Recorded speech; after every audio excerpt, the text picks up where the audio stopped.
ఎలా ఉంటావో చెప్పనా విభు? చంద్రబింబం లాంటి మొహం, దాని మీద నెమలిక లాంటి జుట్టు, విశాలమైన నుదురు, దాని కింద వజ్రాలు, వైడూర్యాలు, మణిమాణిక్యాలు అన్నీ పొదిగిన 2 కళ్ళు ఉంటాయి, మెల్లమెల్ల మెరుస్తూ ఉంటాయి. దాని కింద చిట్టి ముక్కు, ద్రాక్షకాంత ముక్కు,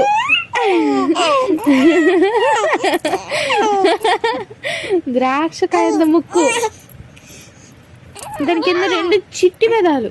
దాంతో నవ్వామనుకో నా ప్రపంచం మొత్తం ఇక్కడే ఆగిపోయిందేమో అనిపించింది. అట్లాంటి 2 గులాబీ రేకు లాంటి చిట్టి పెదాలమ్మా. తెలుసా బొగ్గులేమో అమ్మమ్మ చేసే బూరెల్లాగుంటాయి.